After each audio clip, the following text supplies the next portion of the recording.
En décembre 1997, dans le département de l'Ain, sous l'impulsion du Centre ornithologique Rhône-Alpes, aujourd'hui devenu Ligue pour la protection des oiseaux, un petit havre de paix de 9 hectares, situé dans la vallée de la Valserine, a été préservé par la création d'une réserve naturelle.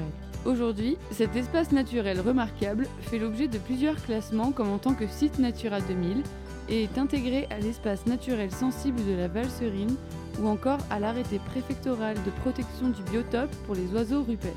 C'est la réserve naturelle régionale de la Galerie du Pont des Pierres.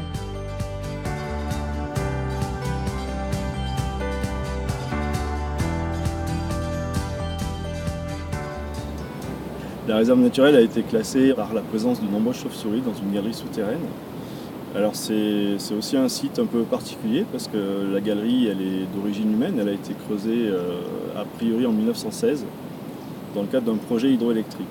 Et ce projet n'a pas abouti, donc ils ont creusé à peu près 1 km sur les 2,5 km qui étaient prévus pour aboutir au projet. La galerie ayant été abandonnée, les chauves-souris sont venues essentiellement en hiver pour passer la période hivernale dans la galerie.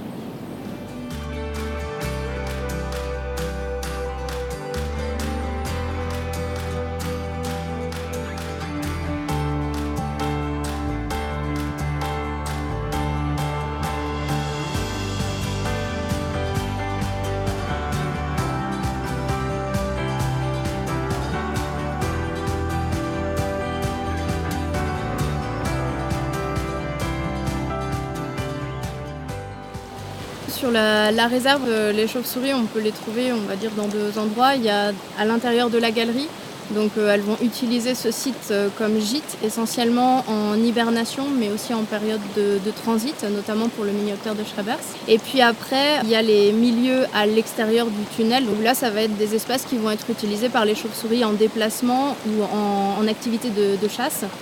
Et c'est pour ça, notamment, qu'on réalise des captures. Ça nous permet de caractériser le site, de savoir que tel espace est utilisé par tant d'espèces de chauves-souris comme un site de chasse. Donc ça veut dire que ça a une importance biologique pour les chauves-souris. Elles vont chasser dans ces milieux-là. Ça nous permet aussi d'orienter les mesures de gestion par la suite, d'identifier que tel espace est favorable à la chasse des chauves-souris. Donc il faut qu'on essaye de le préserver dans le temps pour maintenir ces populations locales de chauves-souris sur le site.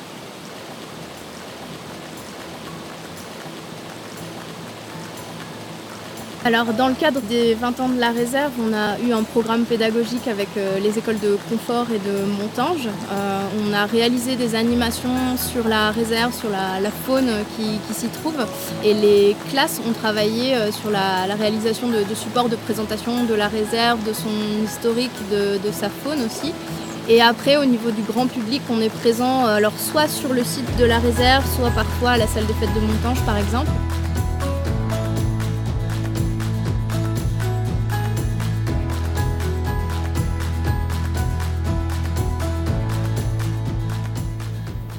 Les pelouses sèches sont des écosystèmes très intéressants parce qu'on les trouve dans des situations un peu, on va dire, difficiles d'un point de vue de la vie des plantes. Il y fait souvent assez sec, assez chaud, c'est en pleine lumière.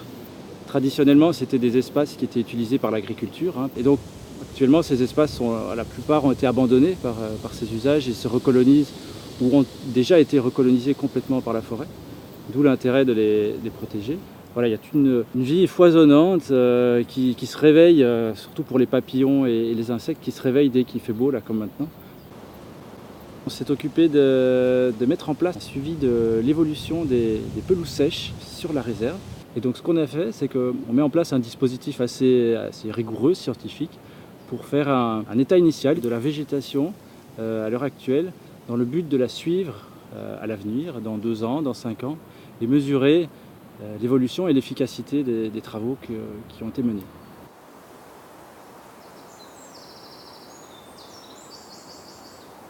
Le cordulégastre bidenté, Cordulégaster bidentata, c'est une espèce qui est intéressante parce que c'est ce qu'on appelle un endémique européen, c'est-à-dire que son aire de répartition se limite à l'Europe.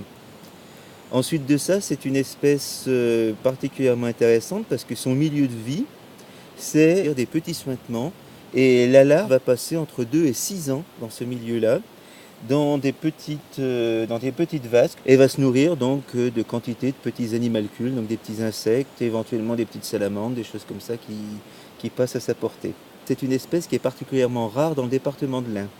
On l'a découvert il y a une dizaine d'années, c'est-à-dire qu'avant elle n'était pas connue. Et actuellement, on a une vingtaine de sites sur le département de l'Ain. Donc ça, c'est intéressant parce que c'est une espèce qui est quand même relativement rare, qui est inscrite au plan national d'action en faveur des odonates. À part cette espèce, sur la réserve, on va avoir quelques autres espèces communes qu'on peut trouver à beaucoup d'autres endroits.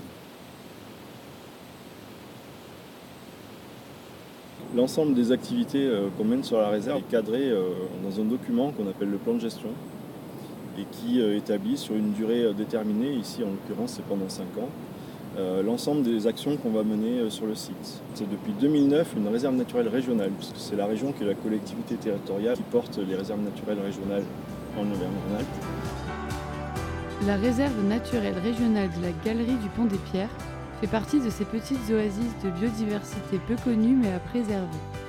C'est pourquoi, depuis 20 ans, la LPO Auvergne-Rhône-Alpes, avec le soutien de ses partenaires, œuvre tous les jours à la protection de cet environnement.